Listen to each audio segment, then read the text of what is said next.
अजित दादा के बारे में जानकारी कैसे मिली कि उनका पार्थिव शरीर कौन सा है? ये जो घड़ी उनके हाथ में आप देख रहे हैं, ये घड़ी ब्लैक डायल जिसमें आपको नजर आ रहा है, ये घड़ी वो अक्सर पहनते थे और उनकी बॉडी जब पहचानी गई तो इसी घड़ी के जरिए उनके हाथ में घड़ी थी और घड़ी के जरिए पहचाना गया कि यही अजित दादा पवार है। अजित दादा के बारे में जानकारी कैसे मिली कि उनका पार्थिव शरीर कौन सा है? ये जो घड़ी उनके हाथ में आप देख रहे हैं, ये घड़ी ब्लैक डायल जिसमें आपको नजर आ रहा है, ये घड़ी वो अक्सर पहनते थे और उनकी बॉडी जब पहचानी गई तो इसी घड़ी के जरिए उनके हाथ में घड़ी थी और घड़ी के जरिए पहचाना गया कि यही अजित दादा पवार है। अब देखिए जरा किसने पहचाना और इस घड़ी से उनका क्या ताल्लुक है। घड़ी से बहुत गहरा नाता है क्योंकि उनकी पार्टी का चुनाव निशान भी घड़ी है। बारामती विमान क्रैश होते ही जोरदार धमाका हुआ और हादसा इतना भयानक था कि सभी यात्री बुरी तरह से झुलस गए थे। मौके पर पुलिस को शव पहचानने में मुश्किल हो रही थी। अजित पवार की बॉडी की पहचान भी नहीं हो पा रही थी। पुलिस अब जांच के लिए डीएनए सैंपल की तैयारी में थी, तभी उनके हाथ में खास घड़ी पर पुलिस और करीबियों की नजर पड़ी। अजित पवार की पुरानी रैलियों से इस घड़ी को मैच किया गया और इस तरह हाथ में बंधी घड़ी के जरिए अजित पवार की पहचान हुई। अजित पवार हमेशा रोलेक्स कंपनी की खास घड़ी पहनते थे। घड़ी में ब्लैक डायल होता था और सिल्वर चेन होती थी। अजित पवार की घड़ी की कीमत 10 से 12 लाख रुपए बताई जाती है। वैसे घड़ी से अजित पवार का बहुत खास लगाव भी इसलिए था क्योंकि उनकी पार्टी यानी एनसीपी का चुनाव चिन्ह भी घड़ी है। चुनाव चिन्ह में घड़ी का समय 10:10। एनसीपी की जो घड़ी है उसमें चुनाव चिन्ह का समय है 10:10। इसे स्माइल टाइम कहा जाता है क्योंकि घड़ी की दोनों सुइयां कुछ इस तरह से होती हैं। एक खास मुस्कुराते हुए चेहरे जैसी आकृति बनाते हैं ये। लेकिन आज के हादसे में घड़ी ने बुरे वक्त का इशारा किया है और अजित पवार से जुड़ी आखिरी याद बनकर रह गई है। अब आपको बताऊं कि जब शव की पहचान हुई, उनके शव को अस्पताल ले जाया गया, फिर वहां ताबूत पहुंचा है जिसमें उनके पार्थिव शरीर को रखकर उनके पैतृक गांव बारामती में, जहां के वो परिवार इंतजार कर रहा था, वहां उनका पार्थिव शरीर ले जाया गया।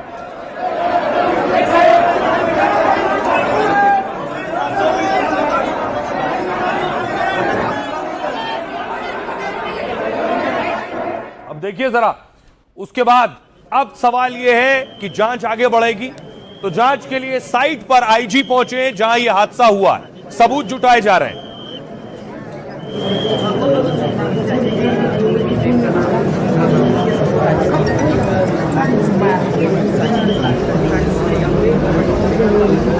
दूसरी तरफ उस प्लेन कंपनी की भी जांच हो रही है। उसका एक पहले प्लेन 2023 में क्रैश हो चुका है। यह वो प्लेन कंपनी का ऑफिस है, वीएसआर वेंचर्स।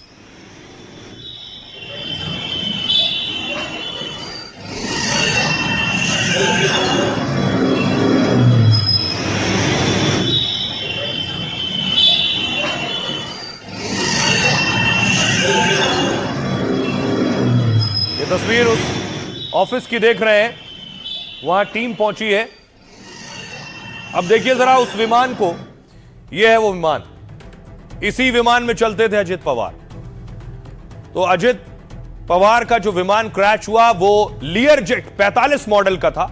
यह प्लेन दिल्ली की कंपनी वीएसआर एविएशन का था और यह सबसे तेज और भरोसेमंद छोटे बिजनेस जेट्स में से एक है। स्पीड और ऊंचाई पर उड़ने की क्षमता इसे खास बनाती है। इसका इस्तेमाल अक्सर वीआईपी मूवमेंट्स के लिए होता है। इसके केबिन को खास बिजनेस मॉडल के तहत बनाया, यानी लग्जरी के साथ 8 से 9 यात्री इसमें सफर कर सकते हैं। विमान के अंदर यात्रियों के लिए टीवी और मॉनिटर भी होते हैं। रिपोर्ट के मुताबिक इस जेट की कीमत 45 से 50 करोड़ है और इस प्लेन को नेताओं के साथ कई कंपनियां इस्तेमाल करती हैं क्योंकि यह छोटे रनवे पर भी लैंड करने में सक्षम होता है और लगभग सभी सेफ्टी मानकों पर खरा उतरता है। लेकिन यह चार्टर्ड प्लेन दिल्ली की वीएसआर कंपनी का था। पिछले 3 सालों में कंपनी का विमान यह दूसरी बार क्रैश हुआ है। सितंबर 2023 में इस कंपनी का लियरजेट प्लेन क्रैश हुआ।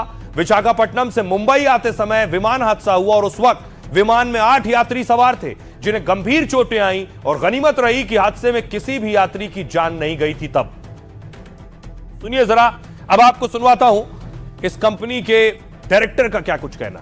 मेरे पास जब कॉल आया जब कि एयरक्राफ्ट इज क्रैश लैंडेड, तो उसके बाद there was no one to whom I could contact. उसमें ना तो आप थे ना मैं था, कोई नहीं था। वो पायलट का डिसीजन था। इस बार फ्लाइट एकदम परफेक्ट था, बिल्कुल परफेक्ट था। और ये मैं नहीं कह रहा हूँ, technically the DGCA investigates, the DGCA can only speak, I cannot speak. Certainly, sir. I'm not the investigating authority. अब सवाल यह है, इस प्लेन क्रैश की जांच हो रही है, हादसा या साजिश पर, लेकिन अजित पवार अकेले नहीं थे प्लेन में। उनके साथ देखिए कौन कौन था। यह तस्वीर आप देख रहे हैं, अजित पवार के पीएसओ थे, उनके बॉडीगार्ड थे, उनके अंगरक्षक थे, साई की तरह उनके साथ रहते थे, और इस प्लेन में भी उनके साथ सवार थे। लंबे वक्त तक विदीप जाधव अजित पवार के साथ रहे हैं। इसके अलावा दो और लोग उस प्लेन में सवार थे। पिंकी माली केबिन क्रू थी और शांभवी पाठक को पायलट थी। कैप्टन शांभवी पाठक भी प्लेन में सवार थी। सभी की इस हादसे में मौत हो गई। और इसके अलावा देखिए, इसमें जो पायलट थे, मेन पायलट थे, वो थे सुमित कपूर, कैप्टन सुमित कपूर। इनका भी निधन हो गया उस प्लेन क्रैश में। आइए इनके बारे में आपको बताऊं, इनका कनेक्शन क्या है और ये कहां से ताल्लुक रखते हैं। 5 लोग मौजूद थे, उनका परिवार क्या कह रहा, सुनिए। सुबह में समाधान सरवनकर जी का फोन आया और मैं इनसे बात कर ही रहा था कि कट गया, तो मुझे डाउट हुआ कि क्यों फोन किए।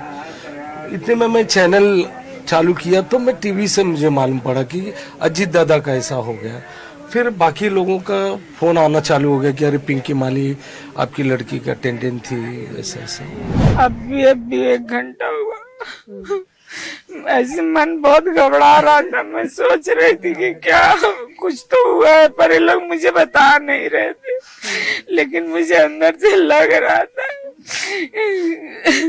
और रोज मुझे सुबह सुबह फोन करती थी, रोज बोलती थी मम्मी नाश्ता कर ले, दवाई खा ले।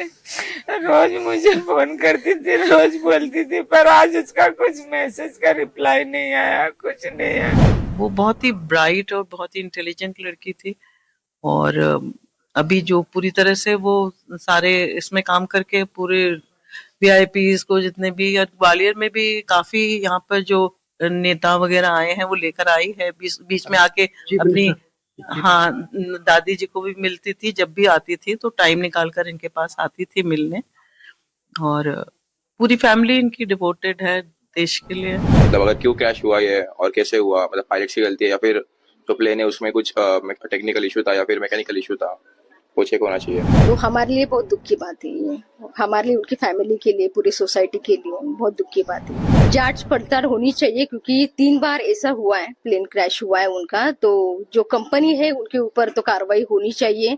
गवर्नमेंट ने देखना चाहिए कि ये क्यों हुआ, कैसे हुआ, तो उसका जांच होनी चाहिए। तो सभी लोग इस हादसे की जांच की बात कर रहे हैं। अब सवाल यह है कि हादसा कैसे हुआ, हादसा होने के पीछे क्या क्या वजह होती है। इसके लिए बाकायदा इन्वेस्टिगेटिंग एजेंसी काम करेगी। फॉरेंसिक टीम मौके पर पहुंची है साक्ष्य जुटाने के लिए। वो सबूत जो वहां मौजूद हैं, जो मलबे से जुटाए जा सकते हैं, उन्हें हासिल करने पहुंची फॉरेंसिक टीम।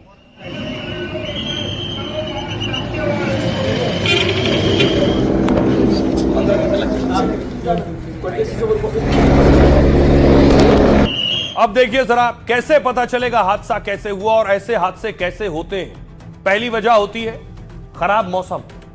खराब मौसम में विमान उड़ाना या उतारना बहुत मुश्किल होता है। कोहरे में पायलट को फैसले लेने में भारी दिक्कत होती है।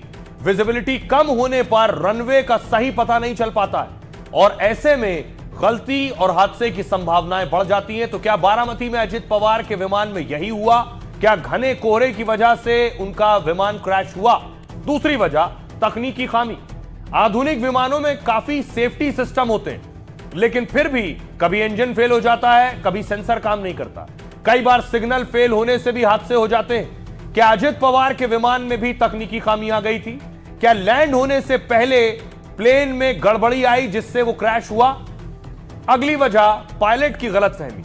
विमान हादसों की एक बड़ी वजह पायलट की गलती भी होती है। कई बार मौसम और उड़ान संबंधित आखिरी फैसला पायलट को लेना होता है। विमान को टेक ऑफ या लैंड कराने से पहले उसे सोचना होता है मौसम या विमान में कोई गड़बड़ी दिखे तो वो उसे टाल देता है। बारामती में पायलट क्या खराब मौसम को भाप नहीं पाए?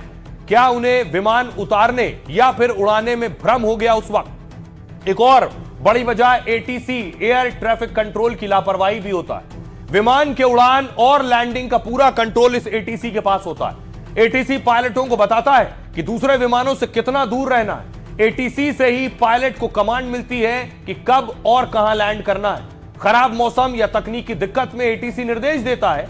एटीसी अगर गलत जानकारी देता है तो भी बड़ा हादसा हो सकता है। बारामती में क्या एटीसी से सही जानकारी दी गई, इसकी भी जांच होगी। क्या पायलट को सही और जरूरी निर्देश दिए गए थे? अगली वजह विमान हादसे की जांच अब तेजी से होगी। उड्डयन मंत्री राम मोहन नायडू ने जांच के आदेश दे दिए हैं। एयरक्राफ्ट एक्सीडेंट इन्वेस्टिगेशन ब्यूरो एएआईबी जांच में जुट गई है। एएआईबी की एक टीम विमान ऑपरेटर कंपनी के दिल्ली ऑफिस पहुंची। दूसरी टीम बारामती में हादसे से जुड़े आंकड़े और साक्ष्य जुटाएगी। फॉरेंसिक टीम भी बारामती से साक्ष्य जमा कर रही है। तो इस तरह से जांच आगे बढ़ रही है और यह वजह हो सकती है हादसों की। सुनिए जरा एक्सपर्ट्स क्या कह रहे हैं। किस क्रैश की या किसी भी क्रैश की 4 वजहें होती हैं। एक तो होता है all of a sudden technical glitch.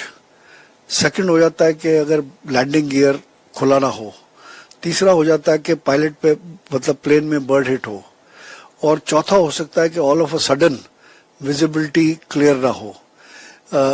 चारों में से कोई कुछ भी पॉसिबिलिटी हो सकती है इस केस के अंदर। खराब मौसम के कारण हुआ या खराब मौसम के साथ पायलट एरर हुआ या खराब मौसम के साथ किसी टेक्निकल एरर की वजह से ये हुआ, ये सीवीआर और एफडीआर को जांच करने के बाद ही हम किसी नतीजे पे पहुंचेंगे। जो बातें हमें मालूम है वो ये है कि पायलट ने किसी तरह का इमरजेंसी डिक्लेयर नहीं किया हुआ था, लेकिन उससे ये प्रमाणित नहीं होता है कि कोई टेक्निकल डिफेक्ट्स को वो जूझ नहीं रहा था। अमूमन इस तरह के हादसों के बाद बहुत खास चीज होती है, वो होता है ब्लैक बॉक्स। आपको याद होगा अहमदाबाद में जो प्लेन क्रैश हुआ था उसका ब्लैक बॉक्स खोजा गया और आखिरकार वो ब्लैक बॉक्स मिल गया। कुछ ऐसा होता है ब्लैक बॉक्स। अब इस विमान में ब्लैक बॉक्स था। आखिरी क्षणों में पायलट क्या कह रहा था, किससे बात कर रहा था, क्या कमांड दे रहा था, वो सब कुछ इस ब्लैक बॉक्स से ही खुलकर सामने आएगा। तो देखिए जरा क्या है ब्लैक बॉक्स। विमान हादसे के बाद उसमें मौजूद ब्लैक बॉक्स को ढूंढा जा रहा है। इसका नाम ब्लैक बॉक्स होता है, लेकिन रंग चमकीला और नारंगी होता है। नारंगी रंग की वजह से इसे ढूंढने में मुश्किल नहीं आती। यह ऐसा डिवाइस है जो हर तरह के विमान में लगा होता है। एक ब्लैक बॉक्स के 2 हिस्से होते हैं, सीवीआर और एफडीआर। सीवीआर का मतलब है कॉकपिट वॉइस रिकॉर्डर। यह पायलट को पायलट के बीच जो बातचीत होती है उसे रिकॉर्ड करता है। इसके अलावा अलार्म और कॉकपिट की आवाजें रिकॉर्ड होती हैं। दूसरा हिस्सा होता है एफडीआर यानी फ्लाइट डेटा रिकॉर्डर, और यह कॉकपिट के अलावा पूरे विमान का डेटा रिकॉर्ड करता है।